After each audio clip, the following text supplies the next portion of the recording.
আল্লাহ রাব্বুল আলামিন কুরআনুল কারীমের ভিতরে, পুরা কুরআন মাজিদের ভিতরে অসংখ্যবার নামাজের জন্য অনেক জায়গায় বলেছেন, যাকাতের কথা অনেক জায়গায় বলেছেন, বিভিন্ন নবীদের ঘটনা অনেক জায়গায় বলেছেন।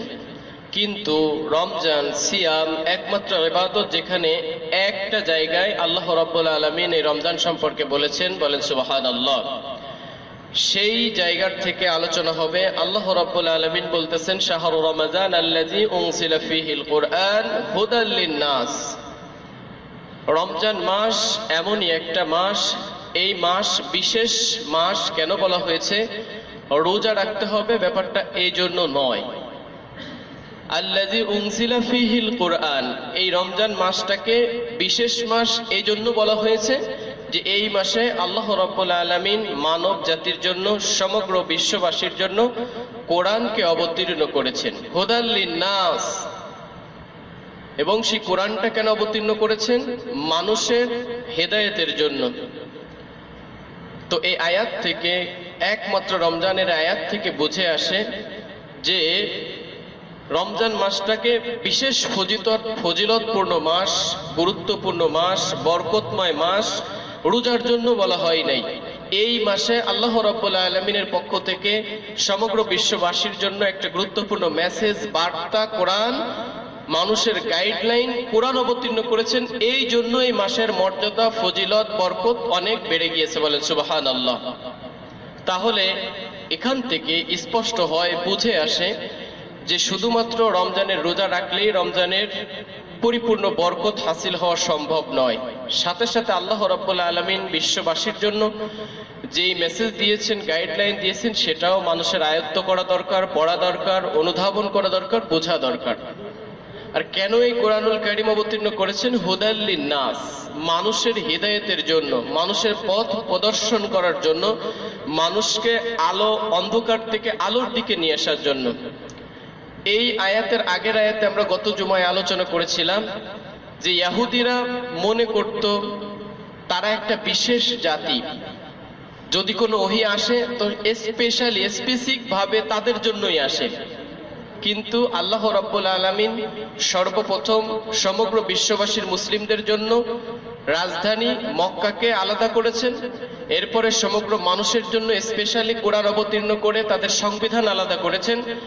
সর্বশেষ ইহুদিরা যেই জিনিসটা মনে করত যে আমরা স্পেশাল জাতি, যদি আল্লাহর পক্ষ থেকে কোনো ওহী আসে, বার্তা আসে, সেটা শুধুমাত্র আমাদের জন্য, অন্য কোনো জাতির জন্য না, অন্য কোনো মানুষের জন্য না।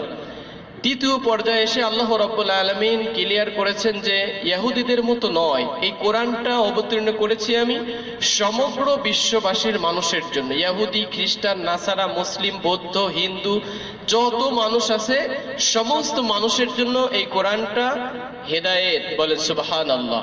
কোরআনের বিউটি, কোরআনের সৌন্দর্য, কোরআন এখানেই, রচনা শৈলী, কোরআনের বাচন ভঙ্গি, কোরআনের সৌন্দর্য এইখানেই। যে শুধুমাত্র আমরা মুসলিমরা বলতেই পারি না যে কোরআন শুধুমাত্র আমাদের জন্য এসেছে, এই কোরআনটা শুধুমাত্র আমাদের, এইটা বলার এখতিয়ার, অধিকার আমাদের নেই। আল্লাহ নিজেই বলেছেন হুদাল লিন-নাস, সমস্ত মানুষের জন্য। এখানে আল্লাহ বললেননি হুদাল লিল ঈমান, হুদাল লিল মুসলিমিন, হুদাল লিল মক্কা, হুদাল লিল বাংলাদেশ, হুদাল লিল পাকিস্তান, এরকম স্পেশালি আল্লাহ রাব্বুল আলামিন বলেননি। আল্লাহ বলেছেন হুদাল লিন-নাস, একেবারে আম ভাবে সমগ্র বিশ্বের মানুষের জন্য এটা একটা হেদায়েতের বার্তা স্বরূপ। এখনো যদি আপনি বিশ্ব পর্যালোচনা করেন, খ্রিস্টানদের জন্য স্পেশালি, যারা গ্রিক খ্রিস্টান তাদের জন্য একটা স্পেশাল গির্জা রয়েছে, অস্ট্রেলিয়ানদের জন্য একটা স্পেশাল গির্জা রয়েছে, যারা কৃষাঙ্গ তাদের জন্য একটা স্পেশাল গির্জা রয়েছে। অর্থাৎ একটা বর্ণ বৈষম্য রয়েছে, যে একজন সাদা চামড়াওয়ালাদের গির্জার ভিতরে কালো চামড়াওয়ালারা গির্জা ঢুকতে পারবে না। তো তাদের ভিতরে এই বৈষম্য রয়েছে। কিন্তু আমরা যদি মুসলিমদের দিকে তাকাই, এই সাপোজ আমরা যদি এই মসজিদের দিকে তাকাই, এটা একটা জাতিসংঘের মতো, এখানে কোনো বর্ণ বৈষম্য নেই। মালিক, শ্রমিক, কোম্পানির এমডি, কোম্পানির ম্যানেজার, কোম্পানির কর্মী যখন মসজিদে প্রবেশ করে তখন তারা সবাই এক কাতার হয়ে যায়, কোনো ভেদাভেদ নেই। কোনো মত পার্থক্য নেই, কোনো বর্ণ বৈষম্য নেই যে সে কোম্পানির সিও, কোম্পানির এমডি, তাকে প্রথম কাতারে দিতে হবে, আর যে কর্মী সে পিছনের কাতারে থাকবে, এইরকম কোনো বর্ণ বৈষম্য মসজিদের ভিতরে করা হয় না। পৃথিবীর যে কোনো মসজিদে আপনি যাবেন না কেন, সেটা যদি মসজিদুল মক্কা হয়, মসজিদুল মদিনা হয়, সমস্ত মসজিদে এরকম কোনো স্পেসিফিক ভাবে ধরে দেওয়া হয় না যে এখানে প্রেসিডেন্টের শাড়ি, আর দ্বিতীয় শাড়ি হচ্ছেন এমপিদের শাড়ি, তৃতীয় শাড়ি মন্ত্রীদের শাড়ি, এইরকম কোনো কাতারবদ্ধ করে দেওয়া হয় না। সমগ্র বিশ্বের মুসলিমরা অনেকগুলো ভাষাভাষী হতে পারে, কিন্তু তারা একটা সূত্রে গাথা, সেটা হচ্ছেন কোরআনের সূত্রে, একটা বাক্যের সূত্রে গাথা, সেটা হচ্ছেন কালিমাতু লা ইলাহা ইল্লাল্লাহ মুহাম্মাদুর রাসূলুল্লাহ। পৃথিবীর যে কোনো প্রান্তের মুসলিমকে যদি জিজ্ঞাসা করা হয়, সে যেই ধরনের মুসলিমই হোক, কিন্তু এই একটা বাক্যের মাধ্যমে সমগ্র মুসলিম একই সুতায় গাথা। বলেন সুবহানাল্লাহ। তাহলে ইহুদিরা যেরকম মনে করত যে বর্ণ বৈষম্য স্পেশালি আমাদের জন্য, কোরআন কিন্তু সেরকম স্পেশালি কারোর জন্য নয়, সমগ্র মানুষের জন্য। যে মানুষই কোরআনের সংস্পর্শে আসবে সেই মানুষটাই আলো পেয়ে যাবে, আলোর দিশারি পেয়ে যাবে। ওয়াবাইয়িনাতিম মিনাল হুদা ওয়াল ফুরকান, আল্লাহ সুবহানাহু ওয়া তাআলা এরপরে বলতেছেন এটা হচ্ছেন একটা স্পষ্ট দলিল, আলোকবর্তিকা, ওয়াল ফুরকান, সত্য মিথ্যার পার্থক্যকারী। যখনই কোনো ধূম্রজাল সৃষ্টি হবে, কোরআন দিয়ে সেটাকে যদি বিচার ফয়সালা করা হয়, কোনটা সত্য কোনটা মিথ্যা, কোনটা ন্যায় কোনটা অন্যায়, সাথে সাথে কোরআন সেটা বিশ্লেষণ করে দেবে। বলেন সুবহানাল্লাহ। ফামান শাহিদা মিনকুমুশ শাহরা ফালিয়াসুমহু, সুতরাং তোমাদের মধ্য থেকে যারা রমজান মাসে উপস্থিত হবে, রমজান মাসে জীবিত থাকবে, জীবন পাবে, হায়াত পাবে, তাদের উচিত হচ্ছেন তারা যেন রমজানের রোজা পালন করে। ওয়ামান কানা মারিজান আও আলা সাফারিন, আল্লাহ রাব্বুল আলামিন ইতিপূর্বের আয়াতেও বলেছেন ফামান কানা মিনকুম মারিজান আও আলা সাফারিন ফাইদ্দাতুম মিন আইয়ামিন উখর ওয়া আলাল্লাযিনা ইউতিকুনাহু ফিদিয়াতু তুআমি মিসকিন ফামান তাতাওয়া খায়রান ফাহুয়া খায়রুল লাহু। ইহুদিরা যখন রোজা রাখতো, খ্রিস্টানরা যখন রোজা রাখতো, অন্য ধর্মের লোকেরা যখন রোজা রাখতো, তখন তাদের জন্য দুইটা সুযোগ ছিল। যদি তারা রোজা না রাখতে পারতো, অসুস্থ থাকতো, তাহলে পরবর্তী দিনে তারা রোজা রেখে দিলে চলতো। দ্বিতীয় সুযোগ ছিল যে তারা গরিব মানুষদেরকে খাইয়ে ফেদিয়া দিয়ে তারা তাদের জিম্মাত থেকে রোজাটাকে পালন করে নিতে পারত। কিন্তু যখন রমজান মাস আসলো, মুসলিমদের জন্য স্পেশালি দুইটা সুযোগ বাদ দিয়ে আল্লাহ রাব্বুল আলামিন একটা সুযোগ করে দিলেন। সেটা কি? ওয়ামান কানা মারিজান আও আলা সাফারিন, এই রমজানের রোজা উপস্থিত অবস্থায় তোমাদের মধ্য থেকে যদি খুব অসুস্থ অবস্থায় অসুস্থ থাকো, আও আলা সাফারিন, শরীয়তের যে 72 কিলোমিটারের থেকে দূরে যদি কোনো ব্যক্তি সফর করে, তাহলে তার জন্য সুযোগ আছে ফাইদ্দাতুম মিন আইয়ামিন উখর, পরবর্তী সময়ে সে যখন সুস্থ হবে, যে কয়টা রোজা সে অসুস্থ অবস্থায় রাখতে পারেনি, সেই কয়টা রোজা সে রেখে দিবে। অথবা সফর শেষে যে কয়টা রোজা সফর করেছিল, সেই কয়টা রোজা সে পরবর্তী সময়ে রেখে দিবে। দ্বিতীয় সুযোগটা যে খাইয়ে, গরিবকে খাইয়ে দিবে, এই সুযোগটা আল্লাহ রাব্বুল আলামিন এই আয়াতের ভিতরে রাখেননি। তাহলে ইহুদিদের জন্য দুইটা সুযোগ ছিল, আর আমাদের জন্য আল্লাহ রাব্বুল আলামিন একটা সুযোগ রেখেছেন। তাহলে আমাদের জন্য এটা কষ্টকর না সহজ? আমার কথা কি আপনারা বুঝতে পারছেন?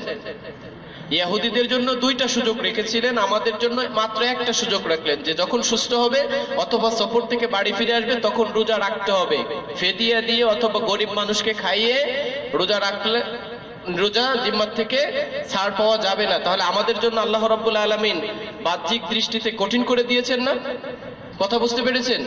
কঠিন করে দিয়েছেন। কিন্তু আল্লাহ রাব্বুল আলামিন এর একটু পরেই বলতেছেন ইউরিদুল্লাহু বিকুমুল ইউসরা ওয়ালা ইউরিদুকুমুল উসরা, আমি আল্লাহ সুবহানাহু ওয়া তাআলা তোমাদের জন্য সবকিছুকে সহজ করে দিই, তোমাদের জন্য কোনো কিছুকে কষ্টকর করি না। তাহলে বাহ্যিকভাবে এই সামনের একটু যারা সামনের থেকে একটু যারা পরে আসলে সাংঘর্ষিক হয়ে যাচ্ছে না? যে ইহুদিদের জন্য আল্লাহ দুইটা সুযোগ রেখেছেন, আমাদের জন্য একটা সুযোগ রেখেছেন। আবার আল্লাহ বলতেছেন ইউরিদুল্লাহু বিকুমুল ইউসরা, আমি তোমাদের জন্য সহজ করি, ওয়ালা ইউরিদি বিকুমুল উসরা, আমি তোমাদের জন্য শরীয়তের বিধান পালনে কোনো কষ্টকর জিনিস বস্তু রাখি না। দেখেন আল্লাহ রাব্বুল আলামিন কেন এই কথা বললেন? একটা সুযোগ রাখার পরেও সাথে সাথে তিনি বলতেছেন যে আমি তোমাদের জন্য এটা সহজ করে দিই। সহজটা কোথায়? বাস্তবতা হচ্ছেন এইটা যে আপনি যখন রমজানের বাইরে যদি একদিন রোজা রাখেন, সেইটা যতটা কষ্ট হয় রমজান মাসে একটা রোজা রাখলে তার থেকে অসংখ্য গুণ কষ্ট কম হয়। বাস্তবতা, আপনি রমজানের বাইরে অন্য কোনো মাসে যদি রোজা রাখতে চান, আপনার জন্য রোজা রাখাটা অনেক বেশি কষ্টকর হয়।